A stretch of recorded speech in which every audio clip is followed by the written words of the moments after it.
नमस्कार मु दीपक सेनापति। आज शुणिबा गोटे पारंपरिक कहानी मंडा पिठा खा जम दुआर को जा। परिवेशन परशुराम बेहरा।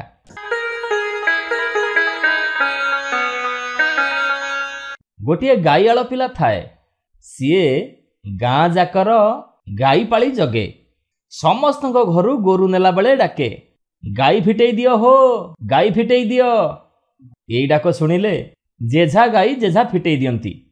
गाई चरई फेरिला बेलू पुणी डाक छाड़े, गाई अइले हो, गाई बांध। ता डाक शुणी जी जार गाई से ता गुहाल बांधि दिए। बरस मुंडरे से ता मूल निए। पुनेई परबरे गाँ लोक माने ताकू पिठापणा दियंती। दिनकर कथा, बौल अमावास्या होइथाए। सबुरी घरे मंडा गईठा हुए, आंब गछ पूजा हुए। एई गाईआल पिलाटी समस्त घरु पिठापणा मागी नेला। टोके पिठा नहीं से घर को गला।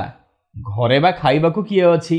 माटीए पुओटीए दिहे मन इच्छा खाइले। तही आर दिन सकाळू पुणी खाइले, तथापि से पिठा सरिलानी। गाईआल टोका सेथिरु दी पुंजा गामुछा कानी रे बांधी गाई जगिबाकू गला। दी पहर को ताकू भोक होबारु गोटिए गछ छाईरे बसी गामुछा कानीरु पिठा फिटेई खाइला। केते अबाउ से खाइबो? काली ठारू से पिठा खाई खाई ताकू चिड़ा लागिलानी। बहु कष्टरे 7टी पिठा खाइला, आउ गोटाक खाई पारलानी। खंडे दूर से पिठाटी को गात खोली पोतीदेला। कहिला, ए मंडा पिठा, जदि काली को तू गजा न होइथिबु, रजा घरु खंडा आनी तते चोटे देबी। तही आर दिन टोका पुणी गोरु चरई गला। सबुदिन परी गोरुंकु पड़ियारे छाड़ी देई से गछ छाईरे बसिला। कौतुकरे काली सिना कही देइथिला, कालीर मंडा पिठा कथा आज आउ तार मने नाही। तथापि चाहिला बेलकू सतको सत काली जोठी पिठाटा पोतीथिला सेठी चाखंडे लंबर गजा ହେଇଛି। ये आचंबित कथा देखि ताकू भारी कौतुक लागिला।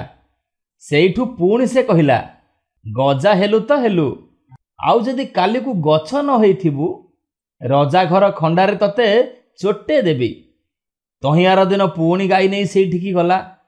देखिला बेलू सतकू सत गोटे गछ छिड़ा ହେଇଛି।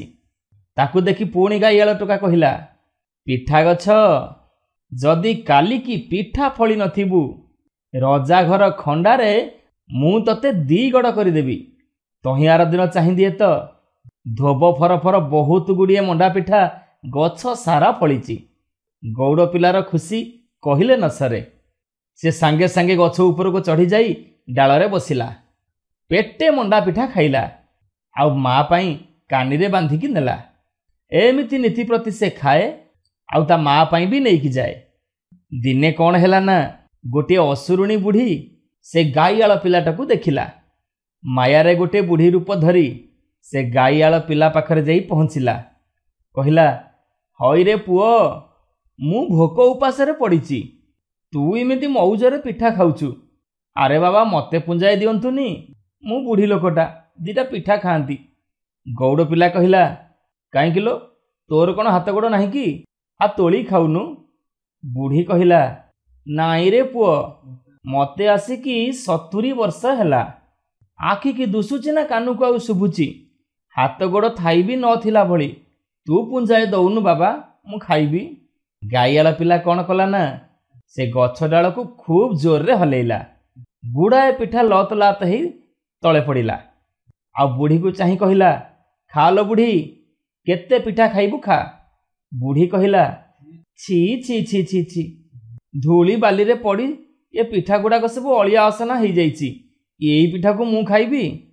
बुढ़ी लोक, मो पेटरे केईटा बा पिठा धरिब, तू तोली कि मो हाथ को पुंजाए दउनु, मु खांती, मो मन बोध होइजिवो।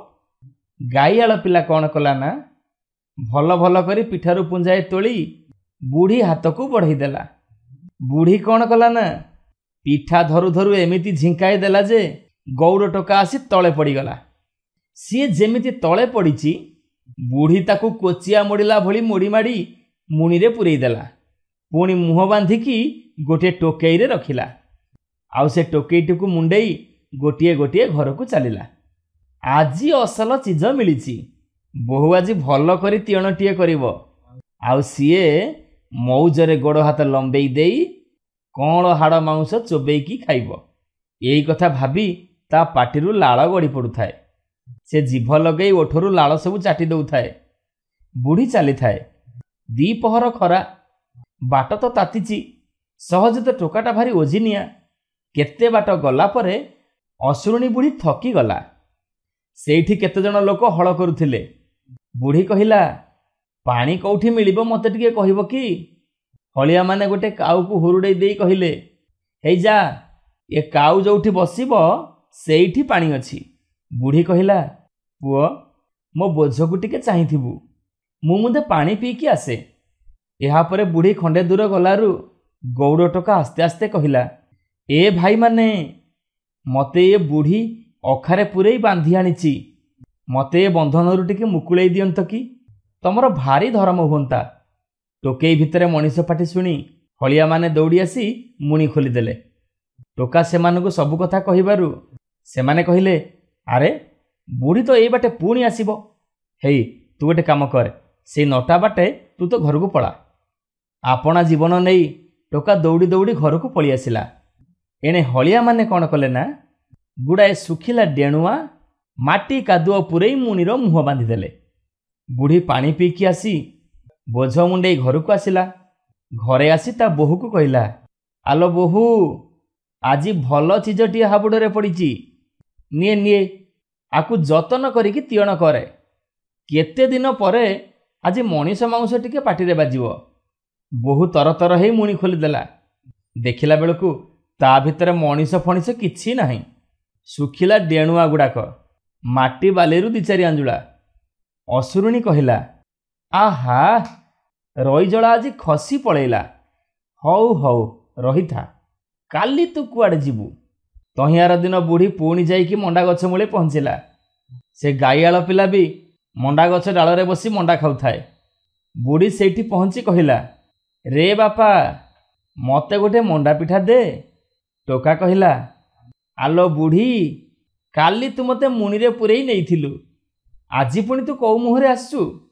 ବୁଢ଼ୀ କହିଲା, ହଇରେ ବାପ, କୋଉ ନିଅସି ତତେ ଧରିକି ନେଇଥିଲା ବୋଲି ତୁ ବାପା ମୋତେ ଦୋଷ ଦେଉଛୁ? ଚାହିଁଲୁ ବାପା, ଟିକେ ମୋ ଆଡ଼କୁ ଚାହିଁଲୁ। ସେ ବୁଢ଼ୀ କିଏ ସେ ଚିହ୍ନିଲୁ? ମୁଁ କ'ଣ ତତେ ତାରି ଭଳି ଦେଖାଯାଉଛି?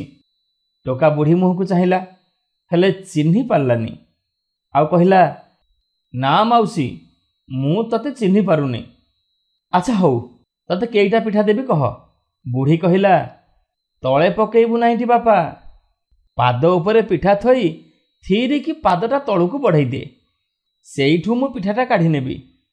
ଟୋକା ଗଛ ଡାଳକୁ ଟାଣ କରି ଧରି ପାଦ ଉପରେ ପିଠାଟି ଥୋଇ ତଳକୁ ପାଦ ବଢ଼େଇ ଦେଲା। ବୁଢ଼ୀ ପିଠା ନବ କ'ଣ? ବୁଢ଼ୀ ଟୋକାର ପାଦକୁ ଧରି ଏମିତି ଝିଙ୍କି ଦେଲା ଯେ ଡାଳ ସହିତ ପିଲାଟା ଆସି ତଳେ ପଡ଼ିଗଲା। ବୁଢ଼ୀ ତାକୁ ମୋଡ଼ି ମାଡ଼ିକି ମୁଣିରେ ଭର୍ତ୍ତି କଲା। ଆଉ କୋଉଠି ନ ରଖି ସିଧାସଳଖ ଯାଇ ନିଜ ଘରେ ପହଞ୍ଚିଲା। ଅସୁରୁଣୀ ବୋହୂ ପାଖରେ ବୋଝଟା କଚି ଦେଇ କହିଲା, ନେ ଏଥର, ଆଚ୍ଛା କରି ତିଅଣ କର। ବୋହୂ କହିଲା, କାଲିଠଉଁ ତ ଜାଳ ଖଣ୍ଡେ ନାହିଁ, କ'ଣ ହାତ ଗୋଡ଼ ଜାଳିକି ତିଅଣ କରିବି? ବୁଢ଼ୀ ବୋହୂ ଉପରକୁ ବହେ ଗଜର ଗଜର ହେଲା। ଆଉ ଶେଷକୁ ସେ ଜାଳ ପାଇଁ ବାହାରିଗଲା। ବୋହୂ ମୁଣି ଫିଟେଇ ଦେଖିଲା ଯେ କଳା ମଚମଚ ହେଇ ବଡ଼ ସୁନ୍ଦର ପିଲାଟି। ଦିହରୁ ମାଛି ଖସି ପଡ଼ୁଛି। ମୁଣ୍ଡରେ ମେଞ୍ଚାଏ ବାଳ, ଚାଖଣ୍ଡେ ଲମ୍ବର ଗଣ୍ଠିଟିଏ ପଡ଼ିଛି। ହେଲେ ଅସୁରୁଣୀ ବୋହୂ ତ ନାଣ୍ଡି ମୁଣ୍ଡିଟା। ଖଣ୍ଡିଆ ଛାଞ୍ଚୁଣି ପରି ବାଳ ଟିକିଏ ବେକ ତଳେ ଝୁଲୁଛି, ଗଣ୍ଠିକି ପାଉନି। ଗାଈଆଳ ପିଲାର ମୁଣ୍ଡରେ ଏତେ ବାଳ ଦେଖି ତାର ଭାରି ଲୋଭ ହେଲା। କହିଲା, ହଇରେ ପୁଅ, ତୁ ତ ମର୍ଦ୍ଦ ପିଲାଟା, ତୁ ତ ମୁଣ୍ଡରେ ଏତେ ବାଳ କୋଉଠୁ ଆଣିଲୁ? ଏତେ ବଡ଼ ବଡ଼ ହେଇ କେମିତି ବଢ଼ିଛି? ଏ ଗାଈଆଳ ଟୋକାଟା ତ ମହାସିଆଣିଆ। କହିଲା, ତମେ ଜାଣିନ କି ନୂଆ ବୋଉ, ମୋ ବୋଉ ନୀତି ମୋ ମୁଣ୍ଡରେ ଢିଙ୍କି ଛୁଇଁ ଦିଏ, ସେଇଥିରେ ତ ମୋ ବାଳ କାହିଁ କେତେ ବଢ଼ିଯାଏ। ଆଉ ମୁଁ 4-8 ଦିନରେ କାଟି ପକାଏ ସିନା, ନହେଲେ ଏ ବାଳ ସବୁ ଏତେବେଳକୁ ବଢ଼ିକି ମୋ ଗୋଡ଼ ତଳେ ପଡ଼ନ୍ତାଣି। ଏ ଅସୁରୁଣୀ ବୋହୂ କ'ଣ ଆଉ ଏତେ କଥା ଜାଣିଛି? ସହଜେ ମାଇପି ଲୋକ, ବାଳ ଦେଖି ତ ତାର ଲୋଭ ହେଉଛି। କହିଲା, ହଇରେ ପୁଅ, ମୋ ମୁଣ୍ଡରେ ଟିକେ ସେମିତି ଢିଙ୍କି ଛୁଇଁ ଦିଅନ୍ତୁନି। ଏବେ ଗାଈଆଳ ଟୋକା କହିଲା, ଆସୁନ ଦେଖିବ ଘଡ଼ିକ ଭିତରେ କେମିତି ବାଳ ସବୁ ବଢ଼ିଯିବ। ବୋହୂ ଢିଙ୍କି ଭରାଣ୍ଡିରେ ମୁଣ୍ଡ ଥୋଇଲା। ଗୌଡ଼ ଟୋକା ଢିଙ୍କି ସମାକୁ ନେଇ ତା ମୁଣ୍ଡରେ ଛୁଇଁବ କ'ଣ? ଦୁଲ ଦାଲ କରି 3 ପାହାର ଦେଲା। ସେତିକିରେ ଅସୁରୁଣୀ ବୋହୂର ମୁଣ୍ଡ ଫାଟି ଛତୁ ହେଇଗଲା। ଟୋକା କ'ଣ କଲା ନା, ଅସୁରୁଣୀ ଘରେ ଯାହା ଟଙ୍କା ପଇସା ଧନ ଦରବ ଥିଲା ସବୁ ବୁଜୁଳା କରି ବାନ୍ଧି ନେଇକି ଘରକୁ ପଳେଇ ଆଇଲା। ଏଣେ ବୁଢ଼ୀ ଆସିକି ଦେଖେ ତ ତା ବୋହୂର ଏ ଅବସ୍ଥା। କେତେ କାନ୍ଦି କୋରି କଚାଡ଼ି ହେଲା, ହେଲେ ବୋହୂ ଆଉ ଅଛି ଯେ ଶୁଣିବ। ଏତିକି ବେଳେ ଗୋଟେ କୁଆ କୋଉଠି ଥିଲା ଉଡ଼ି ଆସି କହିଲା, କା କା ଖାଲ ବୁଢ଼ୀ, ବୋହୂ ମାଉଁସ ଖା। ବୁଢ଼ୀ କହିଲା, ରହରେ ଗାତ ପଶା, ମୁଁ ସେ ଟୋକାକୁ ଖାଇବାକୁ ଆଣିଥିଲି, ହେଲେ ମୋ ବୋହୂକୁ ସେ ମାରି ଦେଇ ଯାଇଛି। କାଲି ସେ କୁଆଡ଼େ ଯିବ ମୁଁ ଦେଖିବି। ତା ପରଦିନ ବୁଢ଼ୀ ଯାଇ ପୁଣି ସେଇ ମଣ୍ଡା ଗଛ ମୂଳରେ ପହଞ୍ଚିଲା। କହିଲା, ମୋତେ ଗୋଟେ ମଣ୍ଡା ପିଠା ଦିଏରେ ପୁଅ। ଗୌଡ଼ ପିଲା କହିଲା, ତୋ ଚାଲାଖି ମୁଁ ବୁଝିଗଲିଣି ର ବୁଢ଼ୀ। ଆଇସ ଅଛି ବୋଲି ସିନା ଦି ଥର ତୋ ମୁହଁରୁ ମୁଁ ବଞ୍ଚିଲି, ପୁଣି ଆଜି କୋଉ ମୁହଁରେ ଆସି ତୁ ମୋତେ ମଣ୍ଡା ପିଠା ମାଗୁଛୁ?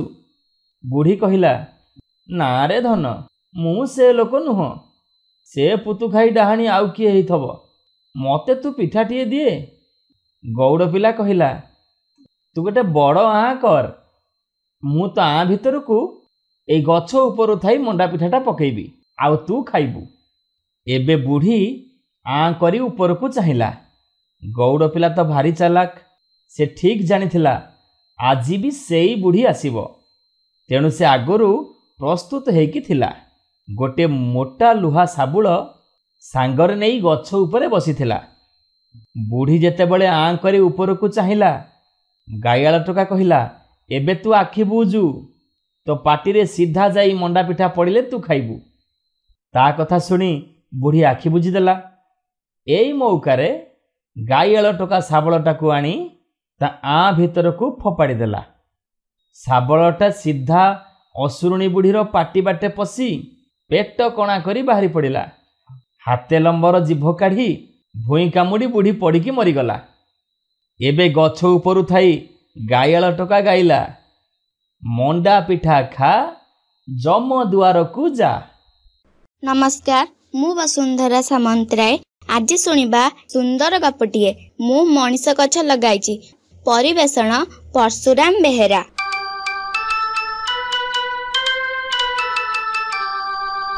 ବହୁତ ଦିନ ତଳର କଥା। ଜଣେ ରାଜା ଥିଲେ, ନା ତାଙ୍କର ମିହିର ସେନ। ତାଙ୍କର ଗୋଟିଏ ବୋଲି ପୁଅ, ନା ତାର ବିଚିତ୍ର ସେନ। ନାଟି ଯେମିତି କାମଟି ବି ସେମିତି। ରାଜା ଘରର ପୁଅ, କେଉଁଥିରେ ଅଭାବ ବା ଅଛି? ଯେତେବେଳେ ଯାହା ପାଇଁ ଅଡ଼ିବ ସଙ୍ଗେ ସଙ୍ଗେ ମିଳିଯାଏ। ବିଚିତ୍ର ସେନ ପିଲାଟି ଦିନରୁ ଭାରି ଦୁଷ୍ଟ ଆଉ ବଦ୍ରାଗୀ ଥିଲେ। ରାଜା ଭାବିଥିଲେ ପିଲାବେଳର ଦୁଷ୍ଟାମି ବଡ଼ ହେଲେ ଚାଲିଯିବ, କିନ୍ତୁ ଆଶ୍ଚର୍ଯ୍ୟର କଥା, ରାଜପୁଅର ସେହି ବଦ୍ରାଗୀ ଗୁଣଟା ବେଳକୁ ବେଳ ବଢ଼ିଲା ସିନା, କିଛି ପରିବର୍ତ୍ତନ ହେଲା ନାହିଁ।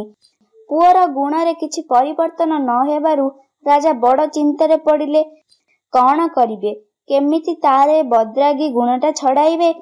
ଏକଥା ଭାବୁ ଭାବୁ ତାଙ୍କ ମୁଣ୍ଡକୁ ଗୋଟିଏ ବୁଦ୍ଧି ଜୁଟିଲା। ସେତେବେଳକୁ ରାଜା ପୁଅର ବିବାହ ହେବାର ବୟସ ହୋଇଯାଇଥାଏ। ତେଣୁ ତାଙ୍କୁ ବିବାହ କରାଇ ଦେଇ ତାର ଏଇ ଖରାପ ଗୁଣଟା ଚାଲି ଯାଇପାରେ, ଏଇଆ ଭାବି ସେ ପୁଅର ବିବାହ କରାଇ ଦେଲେ। ଧୁମଧାମରେ ବିଭାଘର ହେଲା। ବଡ଼ ସୁନ୍ଦରୀ ଗୁଣବତୀ ବୋହୂଟିଏ ରାଜା ଅନ୍ତପୁରକୁ ଆସିଲେ। ହେଲେ ରାଜା ପୁଅର ସେଇ ବଦ୍ରାଗୀ ଗୁଣଟା କିଛି ପରିବର୍ତ୍ତନ ହେଲା ନାହିଁ। ଆଉ ବା କାହାକୁ କହିବେ? ମନ କଥା ମନେ ମାରି ନୀରବରେ ସବୁ କଥା ସହିଗଲେ। କିଛି ଦିନ ପରେ ରାଜା ପୁଅ ତାଙ୍କ ବଗିଚାରେ ଗୋଟିଏ ଗୋଲାପ ଗଛ ଲଗାଇଲେ। ସବୁବେଳେ ଗଛଟିର ଯତ୍ନ ମଧ୍ୟ ନେଉଥାନ୍ତି। ଗଛଟି ମଧ୍ୟ ଯତ୍ନ ପାଇ କଳିଆ ଛନଛନିଆ ହୋଇ ବଢ଼ିବାରେ ଲାଗିଲା। କିଛି ଦିନ ପରେ ଗଛରେ କଢ଼ି ଧରିବାର ଦେଖି ସେ ମନେ ମନେ ଭାବିଲେ, ଏ ଗଛର ପ୍ରଥମ ଫୁଲଟିକୁ ନେଇ ସେ ତାଙ୍କ ସ୍ତ୍ରୀକୁ ଦେବେ। ସେ ତାକୁ ତାଙ୍କ ମଥାରେ ଖୋସିବେ।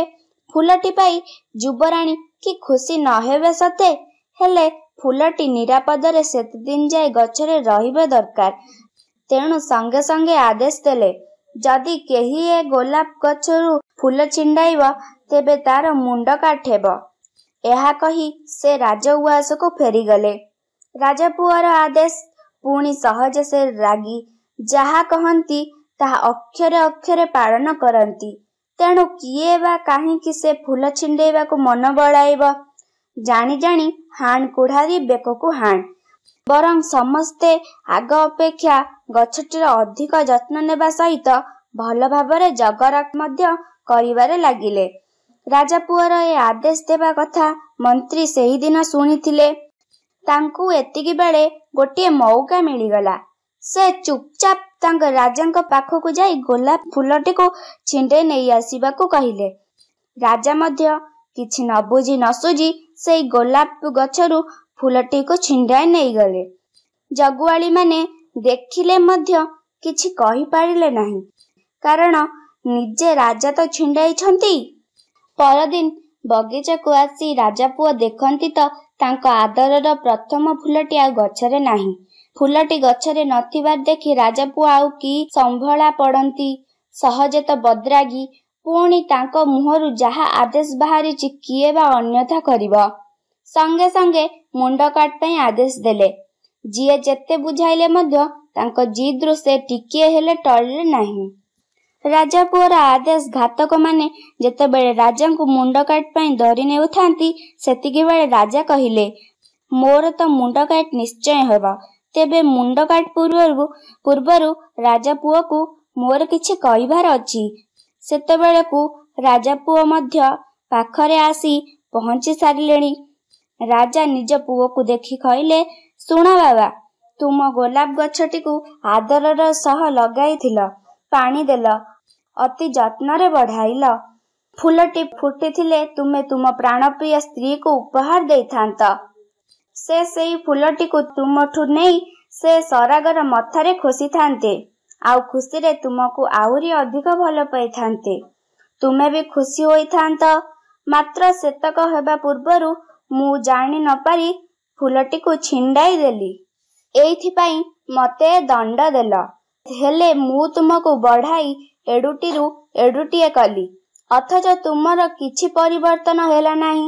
ତୁମେ ବଢି ମଣିଷଟିଏ ହେଲା ପରେ ସିନା ମତେ ପ୍ରାଣଦଣ୍ଡ ଦେଲ। ମୁଁ ମଣିଷ ଗଛଟିଏ ଲଗାଇଥିଲି ବୋଲି ସିନା ଆଜି ପ୍ରାଣଦଣ୍ଡ ପାଇଲି। ଏତିକି କହି ରାଜା ଚୁପ୍ ରହିଲେ। ନିଜର ପିତାଙ୍କଠାରୁ ଏକଥା ଶୁଣି ରାଜାପୁଅ ନିଜ ଭୁଲ ବୁଝିପାରିଲେ। ସେ ସଙ୍ଗେ ସଙ୍ଗେ ରାଜାଙ୍କ ଗୋଡ଼ ତଳେ ପଡ଼ିଯାଇ ନିଜ ଭୁଲ ପାଇଁ କ୍ଷମା ମାଗିଲେ। ରାଜା ନିଜ ପୁଅକୁ ତଳୁ ଉଠାଇ ଆଣି କହିଲେ, ଧନ୍ୟ ପୁତ୍ର ଧନ୍ୟ। ଏତେ ଦିନ ତୁମର ଗୁଣରେ ପରିବର୍ତ୍ତନ ହେଲା ଜାଣି ମୁଁ ଖୁସି। ଆଜିଠାରୁ ଏ ରାଜ୍ୟର ରାଜା ତୁମ୍ଭେ। ମୁଁ ଏ ରାଜ୍ୟର ଭାର ତୁମ ହାତରେ ଅର୍ପଣ କରି ସନ୍ନ୍ୟାସୀ ହୋଇଯାଉଛି। ସତକୁ ସତ ରାଜା ରାଜପୁଅକୁ ରାଜ୍ୟର ଭାର ଦେଇ ସନ୍ନ୍ୟାସୀ ହୋଇ ଚାଲିଗଲେ। ରାଜାପୁଅ ମଧ୍ୟ ରାଜା ହୋଇ ବଡ଼ ସୁରୁଖୁରୁରେ ପ୍ରଜାମାନଙ୍କ ପାଳନ କରିବାକୁ ଲାଗିଲେ। ହେଲେ ମନ୍ତ୍ରୀ ଭାବୁଥିଲେ ଗଛଟାର ଭୂମିକା କେଡ଼େ ମହାନ ସତେ, ଯାହା ଦୀର୍ଘ ବର୍ଷ ଧରି ପରିବର୍ତ୍ତନ ହୋଇପାରୁ ନଥିଲା। ଆଜି ଏଇ ଗଛଟା ଦ୍ୱାରା ସେସବୁ ସମ୍ଭବ ହୋଇପାରିଲା। ନମସ୍କାର ଶ୍ରୋତା ବନ୍ଧୁ, ଯଦି ଆପଣମାନଙ୍କୁ ଆମ ଗପ ଭଲ ଲାଗୁଥାଏ, ଆପଣଙ୍କ ମନକୁ ଛୁଉଁଥାଏ, ତେବେ ଲାଇକ୍ କରନ୍ତୁ, ସବସ୍କ୍ରାଇବ୍ କରନ୍ତୁ। ସୁନ୍ଦର ସୁନ୍ଦର କାହାଣୀ ନେଇ ଆମେ ପୁଣି ଆପଣଙ୍କ ପାଖରେ ଆଗକୁ ଆସିବୁ। ଆପଣ ସବସ୍କ୍ରାଇବ୍ କରିବା ପରେ ବେଲ୍ ଆଇକନକୁ ଦବାଇବା ପାଇଁ କେବେ ବି ଭୁଲିବେନି। ଜୟ ଜଗନ୍ନାଥ।